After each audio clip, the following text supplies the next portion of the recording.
And welcome back to yet another edition of the I Prefer the 80s and 90s Sports Podcast. Sports podcast where I talk about why I prefer the sports of the 80s and 90s to today. Some might call the show an editorial. Some might call a show where an old man is basically telling people to stay off his lawn, or a show where an old man is bitter. I'm not bitter at all, and I don't want you on my lawn because I don't have a lawn. And I wouldn't mind if you came on my lawn if you had reason and if you're cute. But anyway, I digress, because today's topic is probably exemplary of why I don't like this era in sports. I once watched an interview with Roger Clemens, and Roger Clemens was talking about guys when they hit a home run. Some guys watch it, some guys are allowed to watch it because that's their thing. Ken Griffey Jr. would hit a home run and he would pose and watch it and then run the bases. Barry Bonds, same thing. Pose, watch it, then run the bases. Most players in the 80s and the 90s, they didn't really. Reggie Jackson used to watch his home runs, but most players didn't do that. Most players hit the ball over the wall and ran around the bases. Some ran around fast, some ran around slow. In football, the biggest reason why Barry Sanders, other than his extraordinary talent, is so respected in football circles, and even Emmitt Smith to some degree, is when they scored a touchdown, they acted like they've been there before. Jerry Rice, same thing. And in fact, it was quite funny. The 49ers signed Deion Sanders, and Jerry Rice scored a touchdown in the game, and he kind of did a little dance, like, after he scored the touchdown, or as he was scoring the touchdown, or whatever. And the announcers was like, "This is the effect that Deion Sanders has on the 49ers. Everybody's celebrating." I remember Steve Young scored a touchdown, and it was doing the Cabbage Patch in the end zone, or whatever dance that was, the shimmy in the end zone. And they're like, "This is the effect of Deion." And I always laughed at that, because in certain sports, when a person celebrates, like you look for it because you know that's his thing or her thing. But today, everything is a celebration. You get a base hit. In baseball, they do this arm thing. They do the double hands thing. They do the heart thing if they get a double. If they get a triple, whatever. If they hit a home run, they salute the bullpen and they salute the dugout. Every team has a gimmick now. If you hit a home run in baseball, you get some kind of gear to wear. You get a hat. You get a vest. Minnesota's thing is a fishing vest. Seattle's thing was the trident and the helmet. The Angels thing was the Komodo helmet, because Shohei Ohtani's Japanese. And it's hilarious, because just, 30 years ago, you would never do that. You would never show up your opponent. And maybe it's not showing up an opponent. Maybe it is a person expressing himself, herself in a way that, is not offensive. But then again, it's offensive, and they don't care that's offensive because they did it. They scored, you didn't stop them, they deserve to dance. And pretty soon in college football, they're going to allow the players to dance eventually, because now players have sponsorship deals. And so eventually what's going to happen is someone's going to score a touchdown, and a camera's going to get in his face or her face in soccer, score a goal, or field hockey, score a goal, or basketball, make a bucket, and one, and they're going to be like, and that's why you should use Sprint. Or that's why Kentucky Fried Chicken is where I'm going because it's finger licking good. Something's going to happen like that. And that's going to just bump up their queue even more with those companies. And product placement is going to be even more prevalent than it already is. And so Barry Sanders, when he scored a touchdown in the NFL, just flipped the ball back to the official. I vaguely remember Emmitt Smith celebrating after touchdowns. Only if it was like an emotional one where the team, like in the Super Bowl, when they were down and then all of a sudden they scored 2 quick touchdowns on runs by him and gave them the lead and he was fired up. Same thing with Jerry Rice. Jerry Rice scored a touchdown and he usually just flipped the ball to the referee. And these are the greatest players to play their sport. Lawrence Taylor, sometimes he celebrated after a sack. But then again, I'm mentioning the best players in their sport. Michael Jordan, very, very, very rarely taunted, celebrated. He talked. He talked spit to everybody. But he very, very, very rarely. I can't even think of times. I mean, obviously against the Knicks, he celebrated or taunted because he thought that they were dirty. Same thing with the Pistons. He thought that they were dirty. And so he would have emotional outbursts with that. But everything is a celebration. And unlike in the 80s and 90s, if you celebrated too much in sports, a team would knock you on your butt in the 80s and 90s in basketball, in baseball, and in football, and in hockey.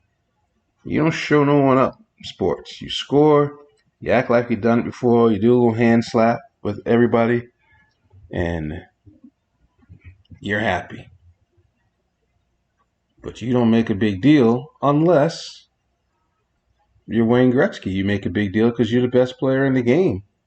And if someone hits Gretzky wrong, gloves are flying off, everyone's fighting. I remember when the Mariners played the Angels one time and Griffey did his home run thing, and after he hit a home run in the first inning, and boom, the next inning a fight happened. And the manager for the Angels at that time pulled him aside and said, "We weren't throwing at you.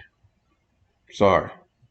But they thought they were throwing at him, and someone else on the Angels paid for it, and a fight happened. Not anymore. Teams, there's no revenge. I'm going to show you up. Marcus Stroman this year pitched against the Mets. The Mets had Stroman 2 years ago as a pitcher. The Mets did not re-sign Stroman. And Stroman has been waiting for his moment to face the Mets and shut them down. And he did. And he let them know. He talked to them. After he struck them out, he walked off the field talking smack. He was beyond elated to defeat the Mets. Saturday night, I'm watching the USC-Arizona game. And this kid Williams is a special player. And he's probably going to be the number 1 pick in the draft coming up. But I worry for his safety in the NFL because all that running around and scrambling stuff and making phenomenal plays, he's going to get hit in the NFL. But now his thing is every time he scores a touchdown or he does something good in the game, someone walks behind him and puts an imaginary crown on his head. I saw that like 5 times the other day. And I'm like, you're playing Arizona, who isn't bad, who isn't good, and you should be beating them. You were a 21-point favorite, and you won by 3. What are you putting a crown on your head for? What are you crowned as? That's what I want to know. What are you crowned as? I watched Notre Dame USC last year at USC, which was a bucket list item, and I thank God for that. and he scored a touchdown late in the game that kind of iced the game, or he threw a touchdown pass, iced the game, and he struck the Heisman pose. That was worthy of it. Because guess what? He won the Heisman. But today, I mean, everything is a celebration. And there's no price to pay for it. In the NFL, sometimes they'll call taunting.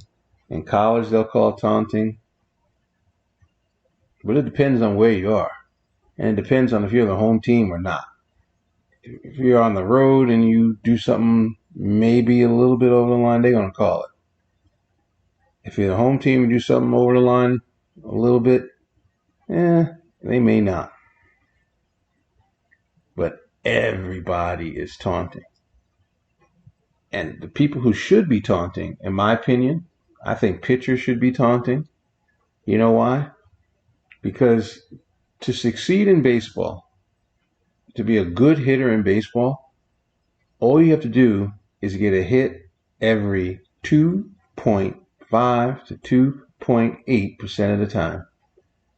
And so the pitchers are getting you out. That means 70% of the time. And so I think if the hitters are going to celebrate like they do stupidly, I think a pitcher should celebrate. And that's why I think the Phillies are going to be difficult to beat in this postseason, because their bullpen can really throw. And that kid the other night, when he struck out the side after giving up a couple hits, he should have gone nuts. He should be pumping his fists. He should be, doing the whatever celebration he does. Because the hitters do it to him. They got a hit off of him.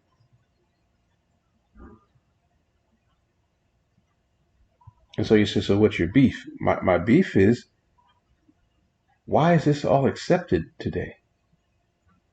Is it because of marketing? Is it because the sports are becoming mundane and that they feel that the fans need to see them? And the sport is accepting it because it's supposedly bringing eyes to the screen?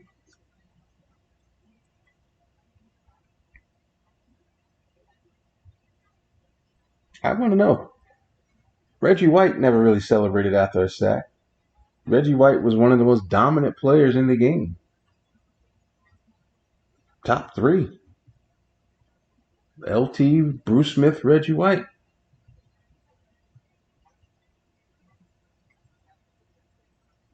I can understand Bruce Smith celebrating because Buffalo doesn't have any fans other than the Buffalo fans. And so he was just trying to bring attention to himself, and that was okay because he was one of the 2 best players ever on defense in his era. And it's funny because in the 80s and 90s, people used to criticize ESPN for the highlights, for promoting people, for celebrating. And I used to be like, why are you mad? Why is that an issue? But then it got stupid. Joe Horn having a cell phone underneath the goalpost. T.O. having popcorn dumping, saying, you better get your popcorn. It got kind of dumb. But you expected the people to celebrate who celebrated because they did something that was meaningful.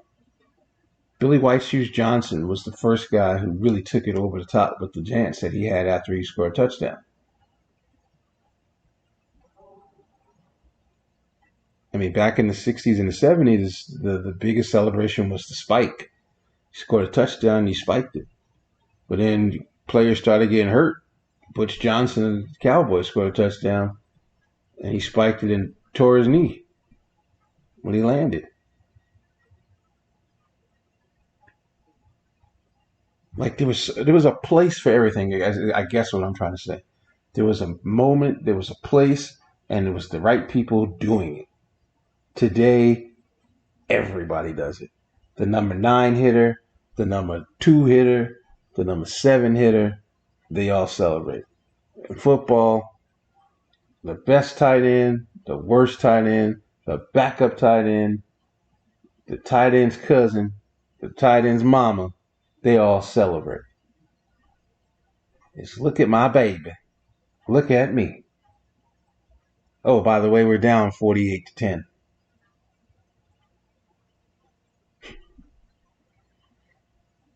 The other night, Colorado game against Arizona State. The kid from Colorado kicked the game-winning field goal, but there was still time on the clock. Not a lot of time, and Colorado won the game. But after he made the field goal, Deion Sanders pushed him out onto the field so the kid could do his dance.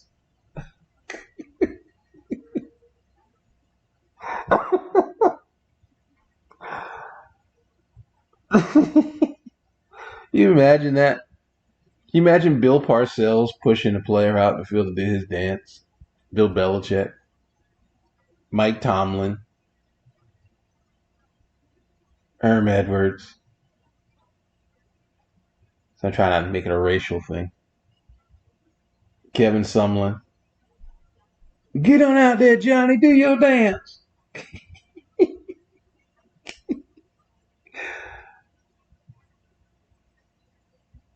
I'm laughing because, see, two things. Number one, University of Miami in the 90s and in the 80s, they didn't give a rat's ass about anything. They celebrated, they taunted, they rolled into your city, ate your food, wrecked your house, spanked your kid, beat your butt, went back to Miami, took your ladies with them. That was their mentality. Florida State tried to embody that as well, but they weren't good as Miami at it. I mean, obviously, probably the most memorable blatant disrespect for football was in, I think it was 2000, might have been late 90s, might have been, I don't know, I think it was either late 90s or early 2000. Miami played University of Texas in the Cotton Bowl. And ESPN always shows this because Miami went there and absolutely took them behind not only one woodshed, took them behind 10 woodsheds. I think the final score was 66-3 in a bowl game in Texas, in Dallas. And they celebrated like you wouldn't believe. And the irony of that was so many players from the University of Miami born and raised in Dallas. So they were showing off for their family and friends. And they just let them have it. And the chancellor of the school of Miami was like, all right, we've embarrassed ourselves to the point where the NCAA created rules about celebrating because of what Miami did during that game. Randall Hill used to do what do you call it, the George Jefferson in the end zone. And there's like 6 rules in college football right now because of the University of Miami. Which is kind of funny considering after what they did this past weekend, humiliating themselves. But that's another day's blog about what I said about a week ago about how coaches don't have a clue. And coaches don't have a clue with this taunting thing and celebrating thing either. They feel that it keeps the kids emotionally happy, keeps them hot and agitated and, ready for bear because they're so excited. As a sports fan, I find it annoying. The goal in every sport is to score points somehow. And it's hard to do in sports, more sports than other sports. Basketball, putting the ball in the basket is easier than scoring a touchdown. to score a goal in hockey, to hit a baseball. So I can understand sometimes some of the emotions. But on every play, tonight when you watch the football game and the baseball playoffs, watch how many times they celebrate anything. And, catches in the outfield, yeah, okay, you make a great catch, pump your fist, no problem. You get a base hit, you're excited, clap your hands, all right, I got a hit. But watch how many different celebrations they do in both baseball and football tonight. And I understand the NBA started and hockey starts tomorrow. Watch everything as a celebration.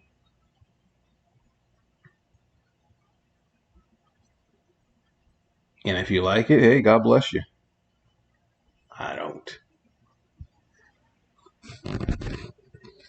I don't for a lot of reasons. Act like you've been there. It's like Barry Sanders. I'm Richard Harris.